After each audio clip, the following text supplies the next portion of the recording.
Again to the Clarity Challenge. My name is Mason I.B. West. I'm privileged to serve at the LoveLife Institute as the Chief Servant, the College Director. Today at the Clarity Challenge, we had another profound discussions. For all you participants on the Clarity Challenge, it's so important that the subject of core values are given profound attention and respect. We asked the question, what are the core values of the family you are about to set up? What are the core values? This question is set forth against the backdrop of the fact that it is profoundly necessary that we have core values unified, agreed, everyone submits to it. It becomes the culture, the tradition, the lifestyle of the family unit that is going to be created. As I put that question forward on the platform, all the model couples who are in the Clarity Challenge gave their different submissions. And as expected, each person had a different core value from their partner. That's not going to work. We cannot run the family unit. We cannot start the family unit divided already. No, we can't do that. And of course, this is what the Clarity Challenge is designed to harness, designed to correct, designed to help us achieve. When we talk about core values, we're talking about the fundamental behavioral pattern of the members of this family. We're talking about the character, the culture, the way of life that will define behavior, whether privately or publicly, whether people are seeing you, whether people are not seeing you. There must be a culture. There must be a behavioral pattern. There must be what is called expected behavior as a member of this union, as a member of this family, whether husband, whether mother, whether father, whether children. There has to be a core value.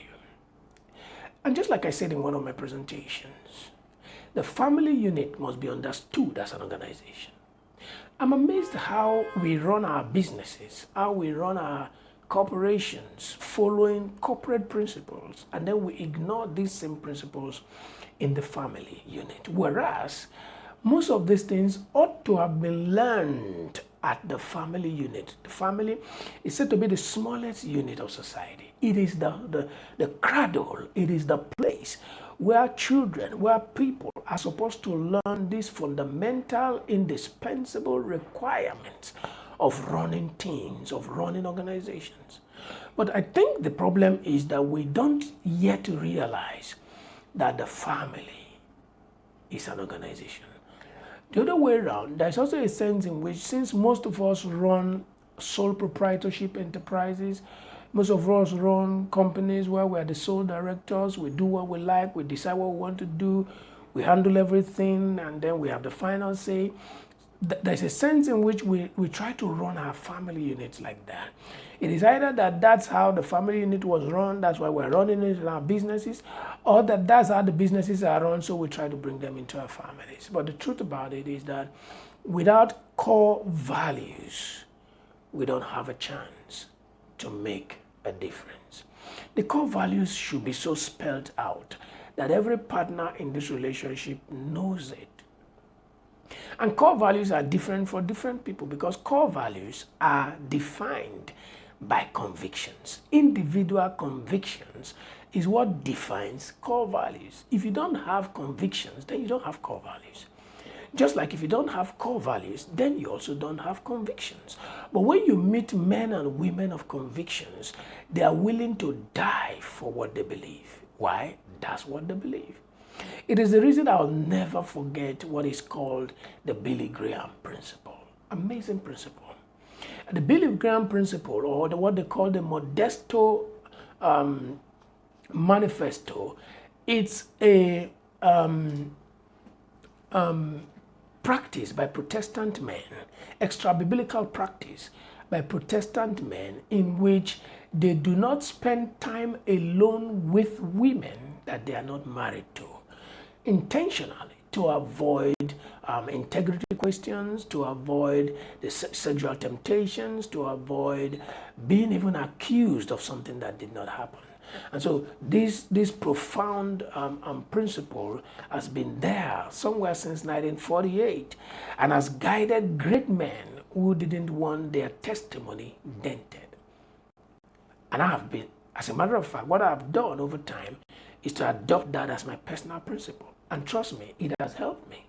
It is the reason why when people suffer moral failures, when people get challenged, when people fall into temptation, I always know, without sounding judgmental, I always know it's not necessarily because they lack moral strength, than it is that they lack values.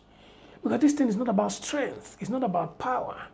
It's that if you don't set certain rules and principles in place that guide your behavior, you can't imagine the extent to which you can misbehave. But when you know that there is an agreed, a defined family culture, there is a sense in which it brings into your mind a consciousness that you are expected to behave in a certain way. And that's why you hear people say, the Mason Wests don't behave like this, the Obonas don't behave like this, the Clintons don't behave like this, the Georges don't behave like this. It's core values. And it's not everybody having their own value. It's clearly defining what the value is. What's acceptable behavior in this place and what is not acceptable behavior. And as much and as soon as both partners agree that this is what is acceptable behavior in this family, it becomes sacrosanct. It becomes expected way of behavior. It becomes what you do. Unless we have core values in the place where they ought to be, we're going to keep having a lot of issues. I pray that we have a lot more people who are individuals of conviction. Listen, when you are a person of conviction, you don't follow the crowd. No. You don't follow the flow. No. You create the flow. You become the flow. That's what it means to have core values, where you have decided that no matter the situation I find myself under any circumstances, this is how I choose to behave. It must have taken core values for Joseph to refuse a relationship with his boss's wife. It must have taken core values for Daniel to refuse the king's meat. It must have taken core values. It is the reason why we must develop core values for our family units. Not because people are watching, but because that's how we want to behave. Reputation is different. It's about what people think about you.